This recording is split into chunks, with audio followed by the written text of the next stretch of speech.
Ha guys, let's get more news about Warriors, but first don't forget to subscribe and leave your like. Warriors trade target emerges for $12.8 million expiring contract to Anthony Melton. Season-ending left ACL injury will likely push the Golden State Warriors to use him as a trade chip, according to Bleacher Report's Jake Pfizer. One trade candidate that perfectly fits into Melton's $12.8 million expiring salary is Toronto Raptors center Kelly Olynyk. Pfizer added the 6'11". Olynyk was on the Warriors' radar leading up to last season's trade deadline. I was told from various NBA executives around the league that Kelly Olynyk was someone the Warriors were targeting at last year's trade deadline, Pfizer reported on November 22 during his Bleacher Report live stream. He would fit their system perfectly. The Jazz ultimately sent Olynyk to the Raptors at the trade deadline. Olynyk hasn't played this season, but the stretch big man is close to returning from a back strain he was a limited participant in. The Raptors' November 20 practice.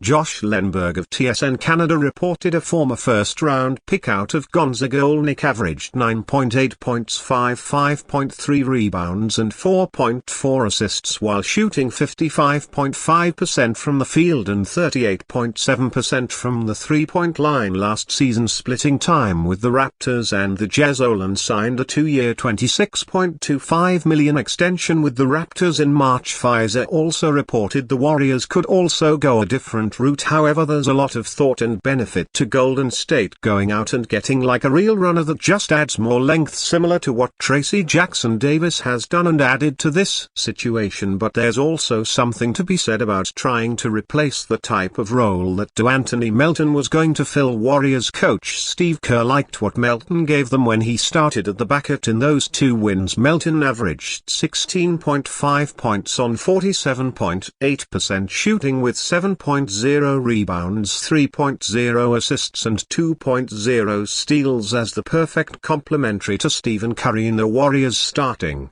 backcourt. The 6'3" Melton also marked 7 3-pointers during that stretch. I feel so bad for Anthony K, said per NBC Sports' Monty Poole before the Warriors beat the Hawks on November 20. He's such a perfect fit for us and we were so excited to have him. He was clearly going to be our starter next to Steph. Melton will enter unrestricted free agency next summer again with a major health issue. Last season he only played 38 games for the Philadelphia 76ers with a recurring back injury. Kerr mentioned 2 players who they are looking for as a long-term replacement for Melton in the starting lineup. I liked Lindy Waters in the starting lineup the other night. Kerr said he started the last 2. He'll start tonight. Lindy, a very good player, a really good two-way player. Warriors go ice cold amid questionable calls in horrible second half versus Spurs. The Golden State Warriors have let slip a 17-point late third quarter lead to suffer their 4th defeat of the season against the San Antonio Spurs at Frostbank Center on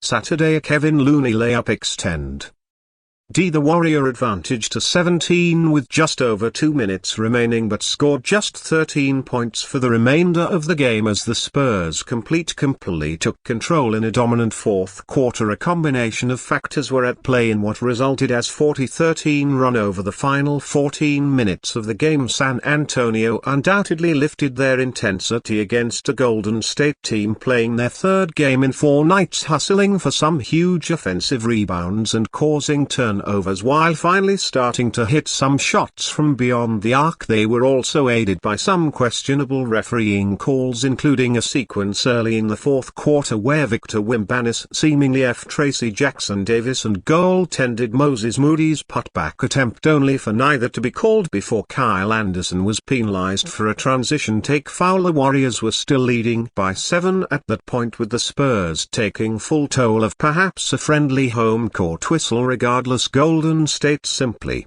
weren't good enough to push back against a barrage of momentum. Stephen Curry was well blanketed by rookie Stephen Castle and the rest of the Spurs defense, with the 2x MVP finishing with just 14 points on 5 of 16 shooting and 3 of 10 from three-point range. Andrew Wiggins continued his impressive form with 15 first-half points, but once he cooled off in the second half, the Warriors had very little else to turn to. Golden State shot just 37.9% from the line and 31.8% 30.8% from three-point range, with the absence of Jonathan Kuminga due to illness not helping the team's offensive struggles. Buddy Hield made his first 3 triples on his way to 11 points by early in the second quarter, yet failed to add any more as the Warrior bench failed to come to the party. Brandon Podziemski went scoreless and was a team low -14, while fellow youngster Moses Moody shot 2 of 8 from the floor and was a minutes 13. Tracy Jackson-Davis 12 and Lindy Waters 3. 11 joined Wiggins 20 and Curry in double-figure scoring, but the Warriors went ice cold and scoring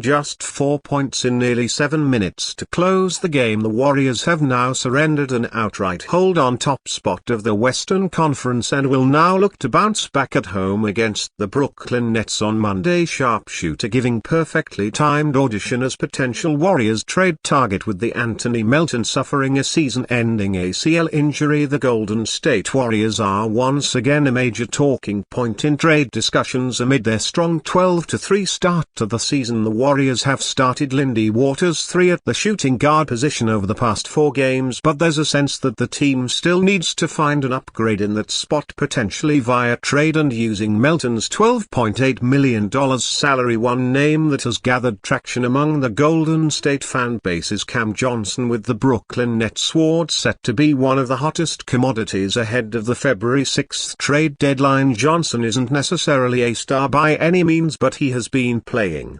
like it over recent games. The 28-year-old has given a perfectly timed audition to the Warriors and other potential trade suitors, going for 34 and 37 points over Brooklyn's last 2 games against the Charlotte Hornets and Philadelphia 76ers. Johnson went 6 of 12 from three-point range against Charlotte and 9 of 13 from deep in Philadelphia, giving him 15 made threes on 27 attempts in the space of 2 games. The 6'8" forward is now averaging a career-high 19.3 points along with 4.1 rebounds and 2.9 assists per game, having shot 42.3% from three-point range on 8.1 attempts per game. The former 10th overall pick could take a role in the starting lineup, pushing Andrew Wiggins to the shooting guard spot in a bigger opening 5 that would retain 340+% three-point shooters in Stephen Curry. Johnson and Wiggins trading for Johnson would be somewhat difficult, given he makes $23.6 million this season, not to mention Golden State would be committing to more long-term money, as the Nets forward still has $45.10 million left on his contract. Over the next 2 years, Melton's salary gets them over halfway there, but the Nets would have to be incentivized by something fairly significant. Perhaps the Warriors would be willing to put Jonathan Kuminga on the table, especially if they think paying Johnson is more valuable than resigning their former 7th overall pick on a bigger contract in restricted free agency that would still leave Golden State just short in salary, meaning they may also have to sacrifice Gary Payton or Kevin Looney, potentially getting another cheaper player alongside Johnson in return. And you fan, what do you think of the situation of Cam Johnson? Leave your opinion in the comments.